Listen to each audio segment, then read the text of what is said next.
today's a good one. Today's a really good one of possibly one of the most highly regarded executives that I've had the pleasure of working with. So without further ado, Buddy Lyons, welcome along, Yeah, mate. man. Hey, y'all been there pretty a couple of years on this journey with us, man. So I'm excited to be Yeah, chatting with you, man. yeah. Yeah, I happy to be remember here. when we first came to meet you, it was me and Hannah, obviously. So it's, Yeah, it was good times, man. it's good. Yeah, So, yeah. buddy, I want to kind of get into this, and I want to, for the audience, learn because your journey isn't like most. Most executives typically have kind of grown up in the industry, or they've gone potentially like a college route. You've come at this from a slightly different angle. So, can you tell me, one, who you work for, but secondly, how did we get there? Yeah, it's a pretty interesting story, although it's probably like similar in nature to a lot of entrepreneurs, but man, I dropped out of college. You know, I remember I was in a econ class. This was the one semester I did at ECU, and the teacher there was like, 70 some percent of the world's millionaires did it through real estate. And I remember being like, all right, well, I've learned everything I need to learn in college. I'm ready to go. And I just, I'm ADD as hell. Sitting through school, writing papers. Shoot, if I had Chat GPT back then, I might have taken a different journey. But I just disliked all of it. But I always had that entrepreneurial spirit to me. So, man, I dropped out. I got my real estate license and cold called some commercial brokerage firms. And one of them was just, I guess, dumb enough to let me come work for them. And so I worked in commercial brokerage for a few years. So I was, 19, 20 years old. And, I met my wife at 19. I got married real young. I got married at 21.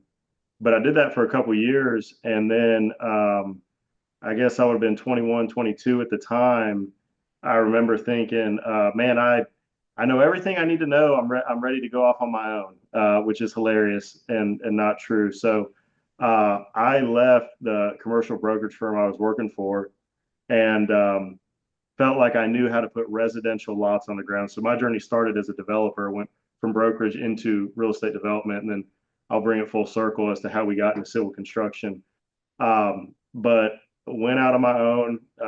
I had some friends that helped me raise, money here and there, a few $100,000 here and there, nothing major, but just enough to put a few subdivisions on the ground. And so I started out doing 10, 15, 20 lot subdivisions here or there where I go in and title, acquire the land, sub out all the grading and infrastructure, which is a big part of what we do now. Yep. And then I'd sell the lots off to custom home builders or regional home builders. And I did that for 2 or 3 years, just small subdivisions here and there, and just really learn the business, learn what to do, learned a whole lot of what not to do in that space. And then I was really fortunate that I got to know the guys at DR Horton along that journey. And so that was kind of the that was kind of the turning point. Instead of going from working with builders that hey, we're going to take a couple lots a month and we'll work through this over time, to DR Horton's like, no, we're going to give you a big deposit. We want you to go put 100 lots on the ground for us, and we're going to take it all in one take, and we're going to support you as a developer, and we're going to grow together. And so that next 5 or 6 years, man, I became DR Horton's largest lot developer in the Carolinas. So, we've developed and sold several thousand lots to those guys. I think over 3,000,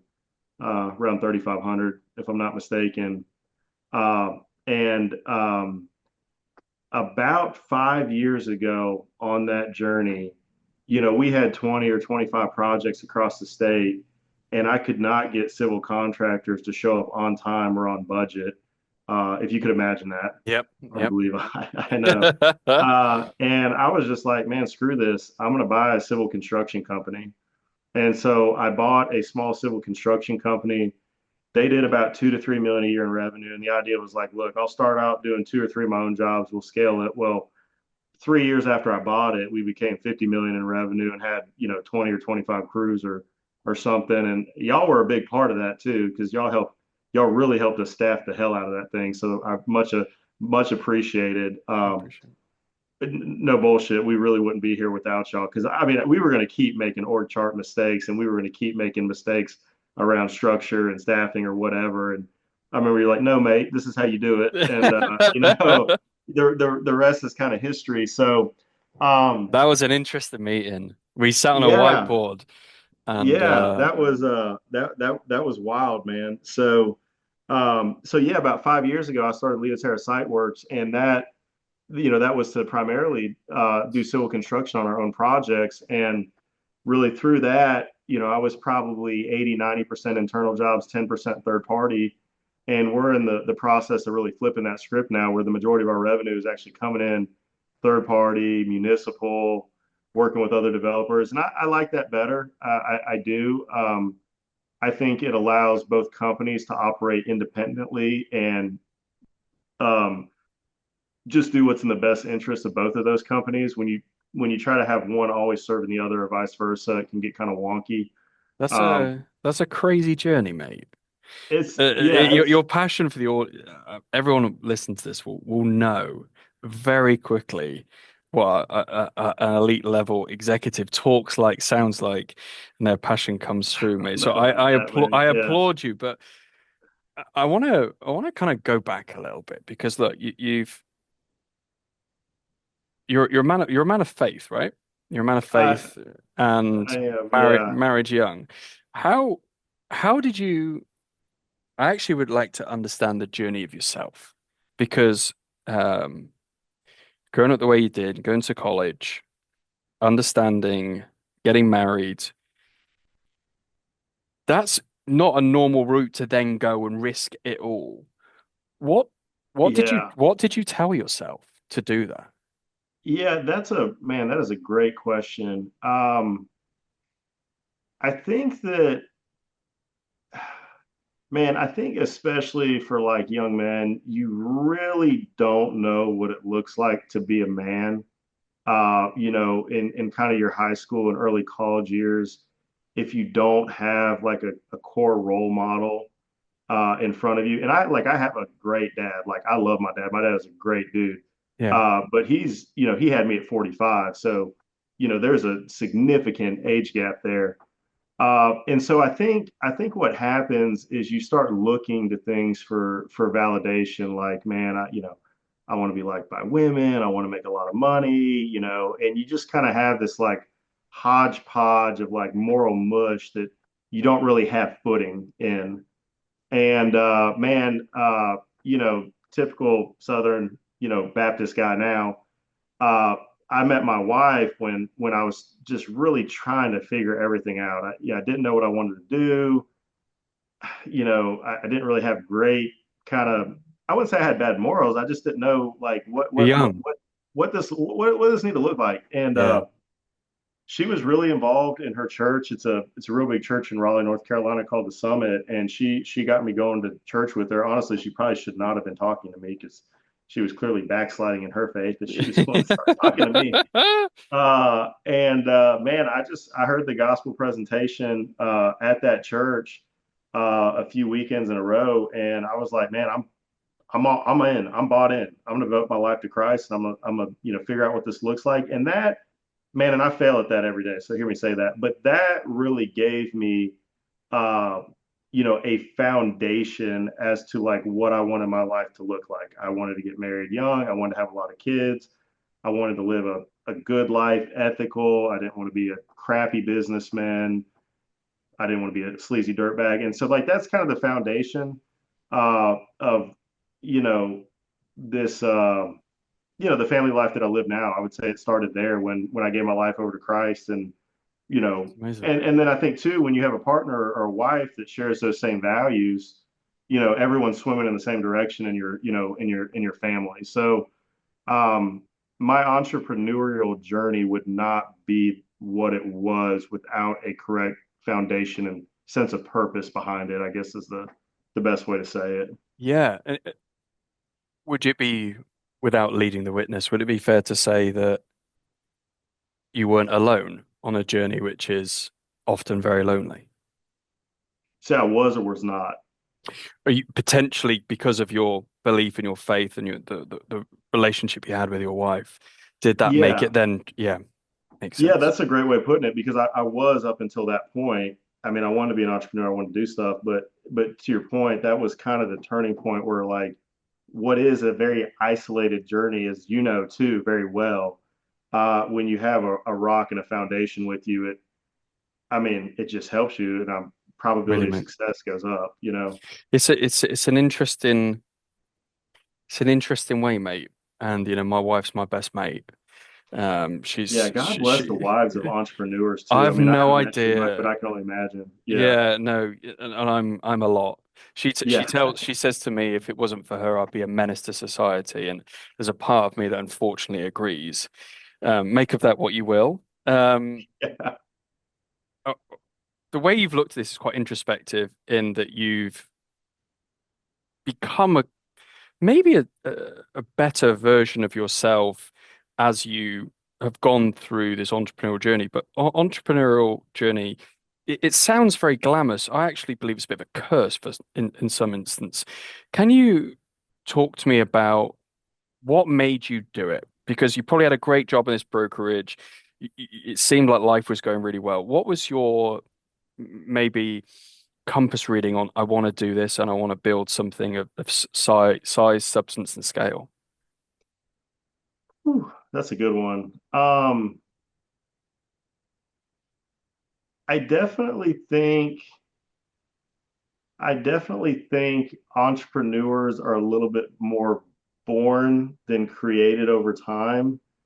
I think it's kind of like a mixed up sauce of just like naivety, ambition, self-belief, just kind of all, there's some bad traits and all that too, that all kind of come together where you're just kind of wired to say, man, like I mean, I always like lemonade stands as a kid, man, buying and selling things off eBay at the school. Like I always had this desire, to hustle.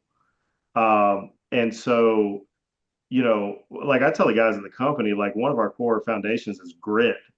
You know what I'm saying? Like I like it that. is just, are you going to roll your sleeves up and do whatever it takes to just make something happen? And so, that's just kind of an attribute that I always had. I think the thing about it though is that, you know, to me, like there's a lot of visionaries out there. There's a lot of entrepreneurs out there, but there's a difference between making it and not making it. You know, there is a scorecard there. And I've always you have to make it. Yep. I mean, you have to make it. Otherwise, you're just a normal dude out there with a crazy idea. You, I'm going to go into so much this because I know some of the people that you're partnered with that have really seen your blind spots. But I want to unpack that in a way, if I may. Um, there's a lot of grit, there's a lot of determination, there's a lot of like I can do this, and I speak the same language. But why? Because was it to win? Was it to do something that had never been done before? What was that feeling in your stomach that propelled you to do this? yeah, I I think that it probably started out young as like some sort of validation, if I had to guess. Like, and this is not I wouldn't say this is like a wholesome thought that I'm like, this is great, but I think that it was probably contrived from my sister was a high level Division 1 athlete, Okay. so unbelievable, ton of attention. I was like her biggest fan all the time, no jealousy whatsoever. But I was kind of this like little chubby, ginger snap that really, you know, I kind of was probably looking for ways to set myself apart a little bit, just to have some Yeah. sort of edge and wantingness to fit in and whatnot. And so I think it probably started out as like validation or wanting to set myself aside to be different. And I think from there, it certainly has morphed into, a competitive nature at times. But it's also like, I think it's like kind of innate to like the human, it's kind of innate to just like the human just makeup, which is like if you're telling a basketball player, like, what basketball player, if they're at high school and can play in college, is just like, no, I'm good here. Or they're in Yeah. college and they can play in the pros. They're like, no, no, no, I'm good here. Like most people in their profession are going to rise to the level at which they can. So I think there's a little bit of that in this as well, that is not necessarily just this just ridiculous ambitious thing that people make it out to be sometimes. Yeah. I think it's just that humans are wired to just keep leveling up within what they're good at. And I think that for uh, for entrepreneurs, it's probably a little bit different because there's an element of ability and risk taking that are kind of intertwined together. Versus Yeah. if you're just working for a company, it's probably just ability as you keep climbing up the ladder. Um, but so there, I think there's a number of things as an entrepreneur that keep either pushing you up or you get to a point where you're like, I'm done taking this amount of risk. It's I'm hard. gonna chill. Yeah. It is. When I say to my team, when shit hits the fan, you will fall to your level of training or surroundings. Yeah. And what may be overlooked is that you had a really good footing with some incredible smart people around you. As someone that risk, I believe, isn't two-dimensional. It's three-dimensional. It's very situational. It's based on a number of variables that people have faced. I want to learn about, you did what others typically do in 20, 30 years. You did it in five, right? You built an amazing company that is very highly regarded, that is leading the way. How did you manage risk internally and externally as you grew that company? Like what journey could you take people through with that? Yeah. Not well at times would be my answer. No, I trying to like isolate those a little bit. I think that I think that at the core, it really comes down to your family life in terms of, is this getting to a point where it is causing people around me that I love to suffer Yep. on like a continuous basis? Like I think it's like, look, if I'm not sleeping well and I'm waking up in the middle of the night, but I can handle my shit, that's one thing. But if I am doing all that and then I'm not handling it and I'm being a jerk to my wife and I'm not spending time with my kids, then I think that categorically like falls into a different category of like a major red flag. Um, I definitely think it's easy to neglect. I guess I'd say like this. I probably I like most entrepreneurs, I love what I do. And so when you love what you do, I think that that can overtake kind of the risk associated with it at times because you're excited to get in there and roll up your sleeves and attack the problem and and all that. But to do that and also have the energy, the appropriate amount of energy and love for your family, something's going to have to be sacrificed. And I think that for me, like a lot of all my other relationships with other members of my family and friends, like they don't get, uh, unfortunately, I'm just not overly responsive in that side of the It's world. it's You know, hard, mate. It's hard, and it's something that I learned the hard way, right? As an entrepreneur, unless you've done that, it's very hard to relate. But there is a huge amount of sacrifice that people often forget when maybe they're moving jobs, that people have put their blood, sweat, tears, soul, life into this. Often for, often as an entrepreneur, you'll plant seeds of trees that you know you'll never sit under. And it yeah, is a huge, yeah. you're you do, I mean, I have three kids, I know you've got four.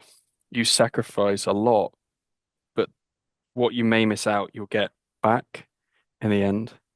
I But think that that's right. I think that's right. And to what you were saying, man, it's just everything has a cost associated with it. It's just, will what cost is you. it and what is the cost? And you're not going to be able to give 110% to what you're doing or what I'm doing and think that there are no other things that are not going to be sacrificed. It's hard, mate. They just So, are. so Yeah. I want to ask you about building a company, but also fatherhood. As you've built your company, one of the things I've always remembered about you is you're very good at analyzing character. I know you talked about grit there. How has your role as a dad helped you look at the foundations from a characteristic of your company? Do you believe that has helped you? Because I see it as a superpower. Yeah, I think there's like common themes probably in in communication, in home life and in work life that are like generally true. Yeah. And so I've never gone off on one of my kids or my wife and then been like, that went well. The same way, bro, do you remember this was the first I day remember it. It's the first when time you ever shouted. Yeah. yes, yes. So everyone listening, I hardly ever get mad, but when I get mad, I let it fly. And it happens about once every 6 months. I think the first time I met Alex in person, he's sitting in the conference room to meet up. I got a phone call. It was bad. It was bad news. And bro, I threw a temper tantrum. And I walk over to see you, and Yeah. you just got a look on your face like, what is wrong with this dude? I always remember that. But I knew who I was talking to at that point, and I also know that that did not end up well. You know, so I didn't give a shit. I thought yeah, you've got to have a release point, right? And yeah. sometimes it's not always the bad things that happen, it's how you deal with it. And sometimes, look, mate, we're all but we're in construction, right? We're not playing We're in tiddlywinks construction. here. We're not playing Yeah, tiddlywinks here. So that's a good point. I honestly think, man, I honestly think I probably do. Where I was going with that is it like, talking respectfully, yeah, is key kind of overlap between both of those worlds. Um, it's interesting though, is that like I feel like the key people around me in business, I will prune and push and annoy and frustrate to make sure that they're continuing to grow in their skill set, and probably give them a harder time than other people would because I believe that it'll trade off at the end.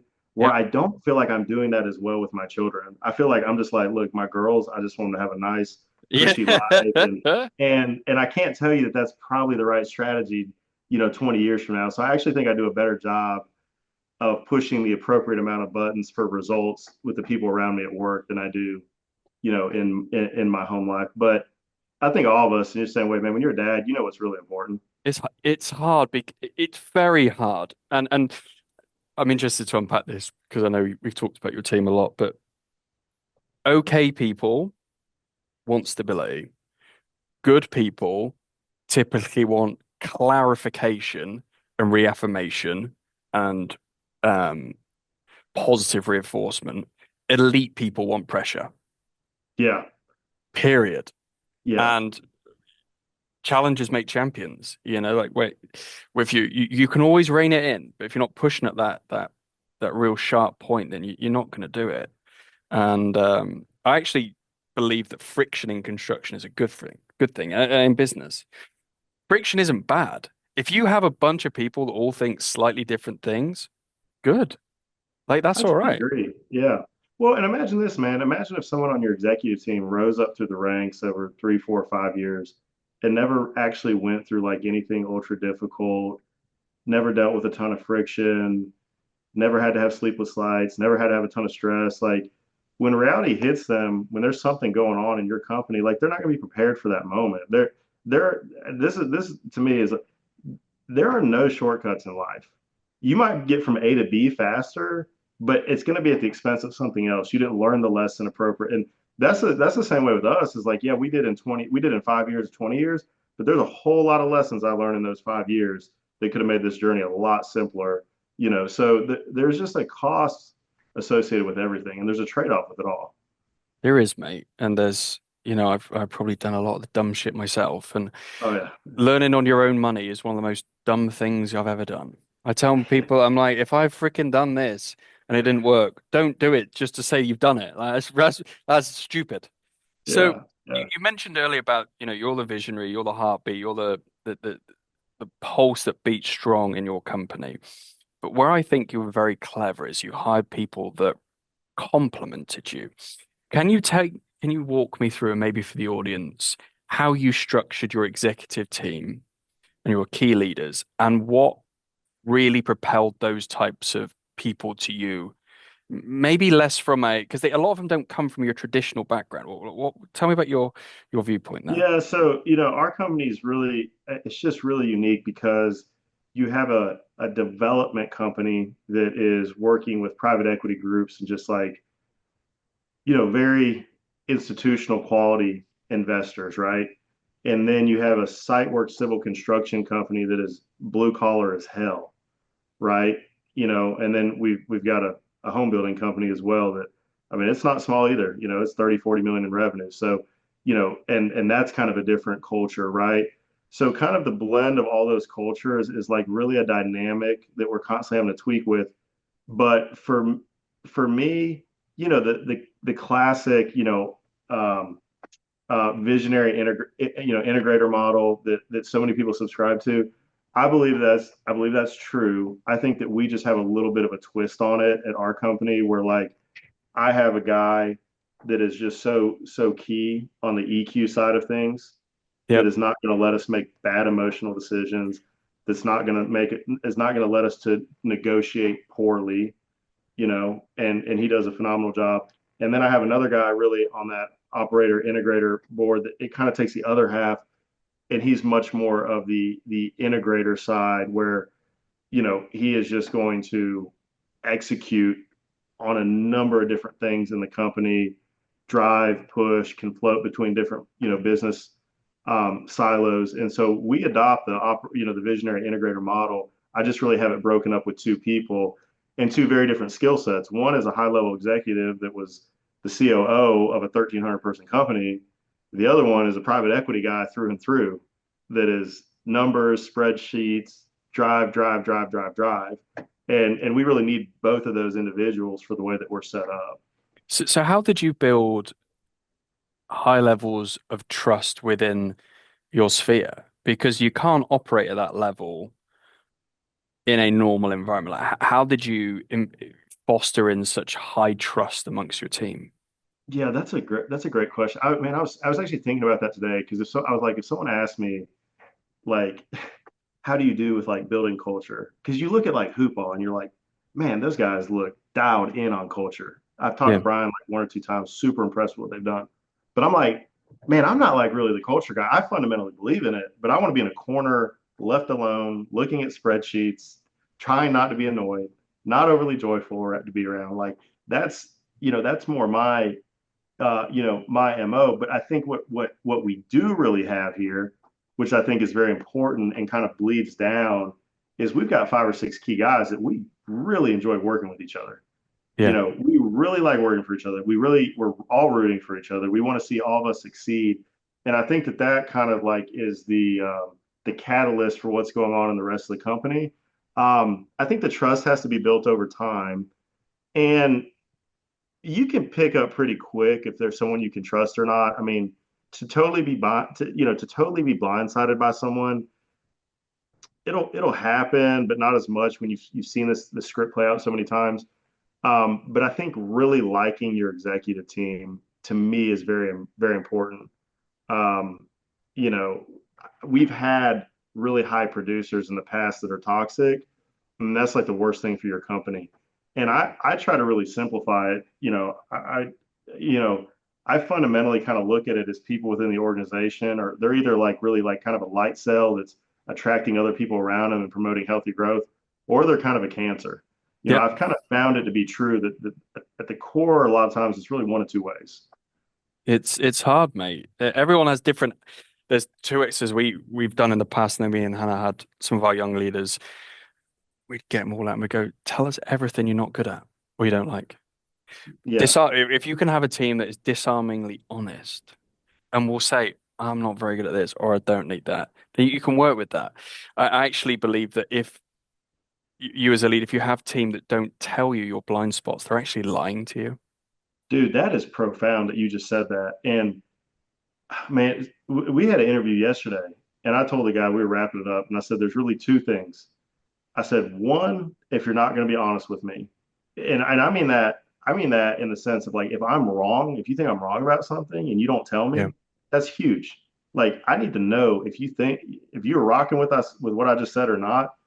Big, I need to, if I have the wrong idea, why are you just going to let me sit there and take down the ship, with you on it?" And then the second part of that is that if you can't collaborate, if you're like in my sphere, then you're dead to me. That is, it's a fundamental shutdown, will not be a part of what we're doing here. If you can't collaborate, you know, if someone's bringing an idea to me, I'm bringing an idea. I don't care if it's the dumbest thing in the world. Like, it's an algorithm. You need to take all these inputs, refine them, talk about them, refine them. And Yeah. that's how you get the best, the best outcome. You said at the start of the call about ideas. I remember you said about people, there's how many people live on their deathbed with ideas that never actually did it. Yeah, it's one thing to think it, but unless you have a culture where people feel free to actually express these things, then you're never actually going to get any better. It's just a Never. representation. And there's unfortunately a lot of companies that do that. I want to move just slightly segue into the lessons from your scale. How did you cash flow is obviously because growth eats capital. It eats it. Yeah. Yeah. How did you navigate the uncertainties of cash flow management and forecasting as you went through that scale? And additional to that, what advice do you have for others? That's a phenomenal question. We, um, I was really lucky in the sense that I think it's generally almost impossible to scale a heavy civil company from scratch. I just don't. I think the days of it, a lot of the guys that are in business now and really successful, grandpa did it, handed it down to their dad with a lot of paid off equipment. And then by the time it's humming, it's third generation. I believe in that model. To go out and buy new equipment now, pick up one or two jobs, hope you don't get screwed on a pay app, and then scale it. It's just a really really difficult thing. And I honestly, when you look at the fail rate of civil construction, I would not. It's pot calling the kettle black, but I would not encourage groups to do it. There's a number of other things that are a lot less risk, that are a lot more risk mitigated to scale up. And we kind of had a cheat code from the standpoint of I was a developer first, so I already had a massive backlog of business that was going to go somewhere. It was either going to go to this new civil company that we bought and are scaling, or it was going to go to third party civil companies. And so that really allowed us to go out, staff up properly, buy the equipment, do all that from day one, and really have the certainty of revenue. Now, what I can say is the transition and looking at that and realizing I don't want to be dependent on our development arm, especially when COVID hit. We were in the middle of that. Yeah. Capital markets the last 2 years has been pretty crappy. The transition and handoff of that being like, now we need to pivot over to third party work and we need to make that transition seamless. And we need to be really competitive with our bid work and actually know that we can go out. Because if you're going to be 50, 60, 70 million in revenue, that means you're bidding out $700, $800 million of work a year. Well, we weren't bidding out shit because we already had all the work, right? So it's okay. We've got to make sure a 5 or 6 man estimating team is dialed in. We need to be able to go out and hit those metrics. So I would say it's that transition to me was more pivotal. And the operational efficiencies behind it, I would say, are just as crucial as the cash flow because at the end of the day, if your crews aren't hitting their production metrics, you might have cash flow for a season of time, but you're going to run out of it pretty quick. And that is really, really crucial in this industry that I don't think a lot of smaller companies really, really understand. Is it's a I've got 3 or 4 foremen I trust. I know they get their work done. It's like, no, when you're bigger, it's how many yards are they moving a day? How many linear feet of pipe are they getting? Are they hitting the metrics or are they not? And if they're not, what do we need to do to coach them? If they are, great, how do we keep them motivated to keep doing that? And um, so the production to generate the cash flows is obviously just as important as landing the work. It's a wow, great and phenomenal answer. And there's a lot for people listening to that unpack. It's a very difficult model to go from like million a year to three to 6 to 9, because yes, capital does speed up that point, but also people forget one major thing when they if they do that model, it's really hard on you. Yeah. And you have to change. You have to change from working in the business to on the business. Can I ask you about how you did that? Because when you start off with a company, it's your baby, it's your thing, and it grows arms and legs, and then eventually other people do it with you. Like, how did you, maybe somewhat introspectively, how did you transition yourself through that journey? Yeah, that I'd love to hear how you feel about it too, but I think for me, honestly, that part was the harder part for me was getting the person right than being willing to hand the keys to a department. Like I know that there's only so much brain power or focus you can have in a given day. And I mean, it's just Yeah. true as the test of time. If I'm spread out, I'm not going to be effective at anything. So I've never had this like major control thing where I'm like, no, I need it done this way. So to me, it's been an evolution to find the right people to run the departments. And I think you have to have your non-negotiables like, hey, I want the reports in like this. But beyond that, how you kind of make the sausage and kind of how you want to manage it, I give a lot of flexibility to. And so, yeah, I think that's one thing I'm pretty just innately okay with is like, if you want to come in and go put up 25 and 10 a night, you go put up a 25 and 10 a night. Yeah. I'm totally cool with that. I want you to do that. I don't really want to mess with it anyway.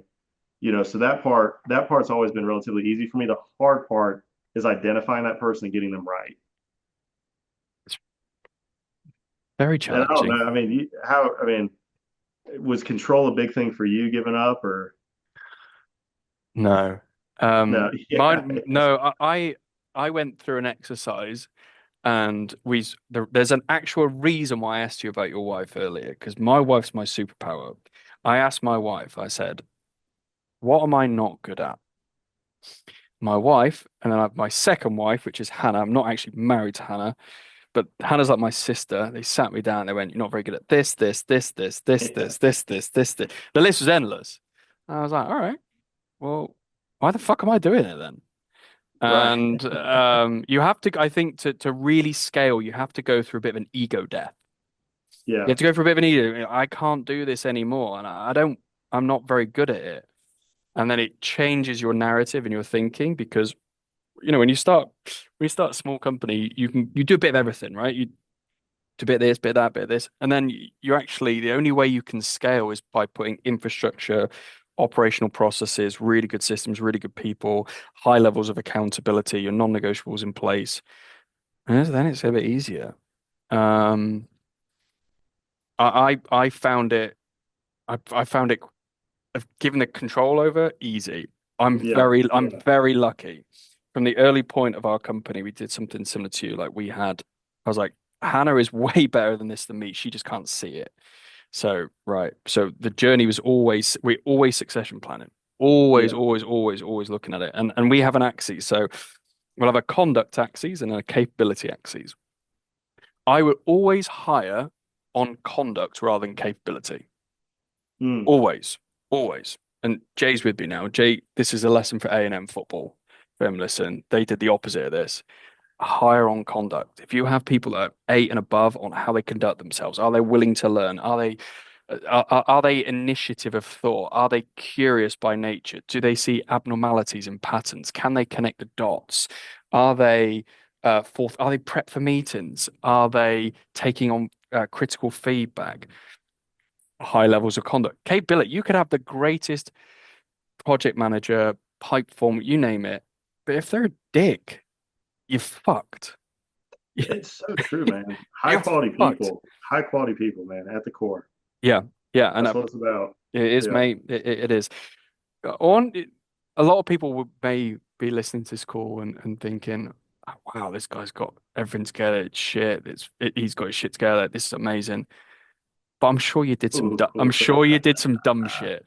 what Yeah. and some of these might be trivial. Buying stupid equipment, investing. Oh, yeah. What dumb shit did you do, mate? Well, I'll back up because the earlier part of your question, I'm a firm believer in Elon, like only the paranoid survive.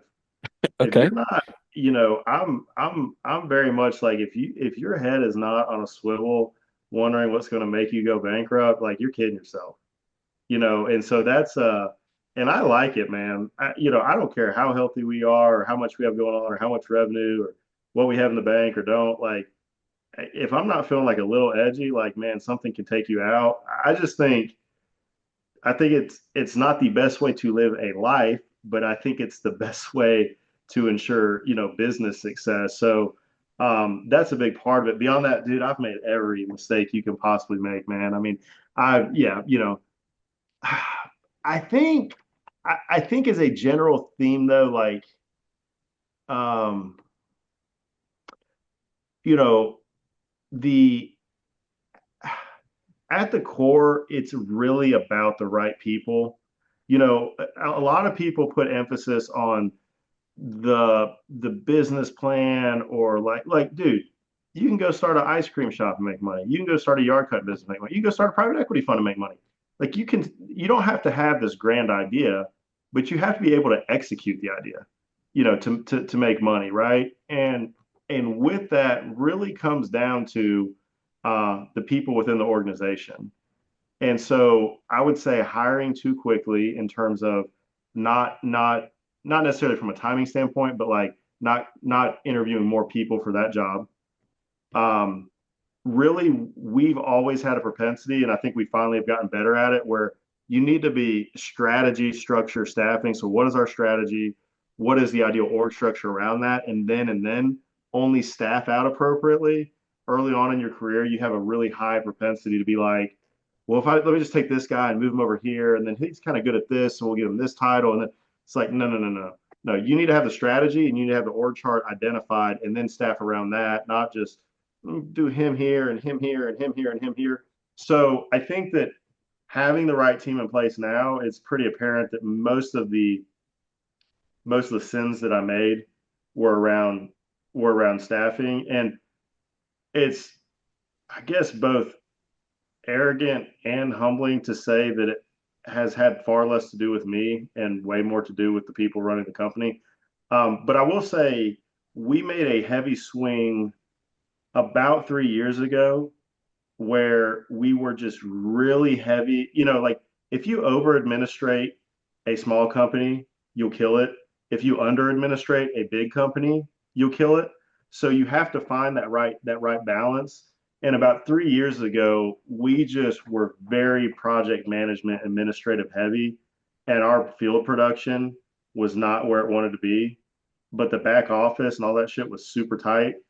And now I was like, this ain't working. Now we are very, very, very production oriented to the point where I might sacrifice a little bit on paperwork to make sure that we are hitting our numbers in the field.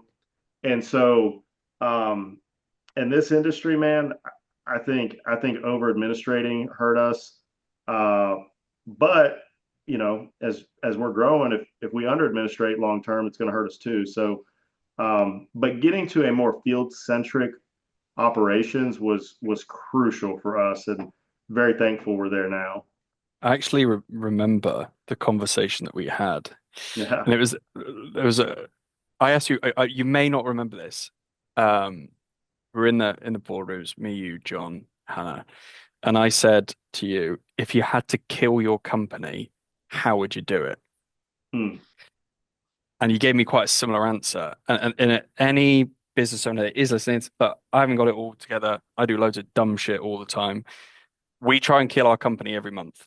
And if you can Yeah. look at how you, it's a very hard thing to, if you can, if you know how to kill your company, you know what to do to fix it. Yeah. That's super valid. Yeah, absolutely. And that level of, you do have to have a little bit of extreme paranoia. Yeah, Um, got to. yeah, man, that's important. So I want to ask you about, mate, you've got your fingers in a few different things. Where do you see, so 2025 is obviously quite an interesting year, new administration, built to rent model still coming through. What major changes do you see happening in the forthcoming few quarters ahead? Man, we talked about this the other day, honestly, is that the model of a civil contractor going in and just dominating one market, but then also being beholden to, the economy within that market, I just don't think is a strategy for us, long term. And that's how a lot of these older companies are really built. And they're great and they're behemoths and they're giants and they're fine and whatever. But I think for us, the model of really being more selective and taking sniper shots on much larger, more sophisticated projects across the Southeast is the direction that we're going in, and one that I'm very excited about. Yep. We've got a little bit of work to do to get to the point where we fully have that luxury. We've got to be so far ahead on backlog and other things really to be at the point where we can start to slow down and be ultra selective. And I think we're getting there. But that's kind of a main shift. And then for us, what's really unique about our company, really in the capital markets and development world, is that um, if you think about a rental neighborhood, BTR is really kind of the craze right now, where you go in and build 100 single family homes and rent it out like an apartment complex. We have a group that can come in and execute from a development standpoint, a site works contractor and a vertical contractor, and that is really appealing for private equity groups and other development companies where there's maybe four or five companies I'm aware of, and us in the surrounding three states that even do that. So the number of conversations that we're had and the number of jobs that we're landing that is centered around picking up both the horizontal and the vertical construction, self-performing those both, is a big part of what we're going to be doing in 25 and 26. And I just think that's got a lot of runway. I wholeheartedly agree. And I think as the industry develops, fluidity will be your friend Yep. and the ability to pivot and not do jobs for job's sake. We had Corey on, I think it was a couple of weeks ago, he was president at Rumsey, and he was like, you don't need to do dumb work. You don't need Right. to, you don't need to do it. Said something to me off the record. He said, you move dirt once, you make money. You move dirt twice, you break even. You do move dirt three times, you lose money. That really Yeah. stood out to me. I was like, that's quite a really simple way Yeah. Yeah. of doing that.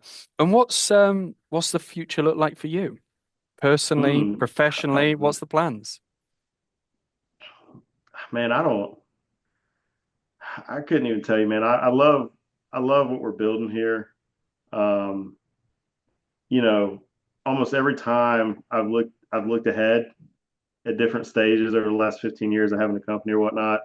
Almost every time it's been infinitely harder than I thought it was going to be, on the other side of a certain stage of the company. But almost every time we've been infinitely bigger or in a better spot too.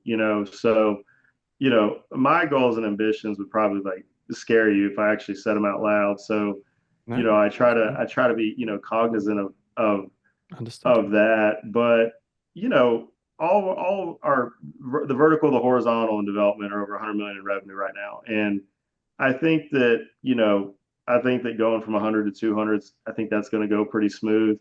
I think there's a lot of discussion. There's just a lot that goes into making the step after that, and Yeah, then that's very hard. do you go public? I mean, there's just so many the capital strategy and everything that goes into that.